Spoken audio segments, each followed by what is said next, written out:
Hi అండి. నమస్తే. ఈరోజు మన వీడియోలో ఆరోగ్యానికి ఎంతో మేలు చేసే గంగవాయల కూర మామిడికాయలతో పప్పు ఎలా ప్రిపేర్ చేయాలో చూద్దాం.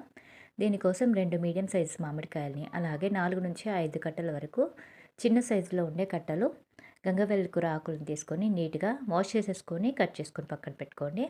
ఇప్పుడు ఒక కుక్కర్ తీసుకొని దాంట్లోకి ఒక కప్పు వరకు కందిపప్పు వేసుకొని కడిగేసుకొని తీసుకోండి. ఇప్పుడు దాంట్లోకి కట్ చేసుకున్న గంగవాయల కూర, 4, 5 పచ్చిమిర్చి, 2 రెమ్మల కరివేపాకు, కట్ చేసుకున్న మామిడికాయ ముక్కలు, ఒక హాఫ్ స్పూన్ అల్లం వెల్లుల్లి పేస్ట్, పసుపు, ఉప్పు, కారం, అలాగే అన్ని ఆకులు మునిగేంత వరకు వాటర్ వేసుకొని ఒక 4-5 విజిల్స్ మీడియం ఫ్లేమ్‌లో పెట్టుకొని ఉడికించుకోండి. ఇలా పప్పంతా ఉడికిన తర్వాత పప్పు కవ్వంతో ఈ విధంగా మెత్తగా రుబ్బేసుకోండి. ఇప్పుడు కొద్దిగా నూనెలో తాలింపు ప్రిపేర్ చేసుకొని పప్పులో కలిపేసుకోవడమే. అంతే అండి. ఎంతో టేస్టీగా ఉండే గంగవాయల కూర పప్పు రెడీ అయినట్లే.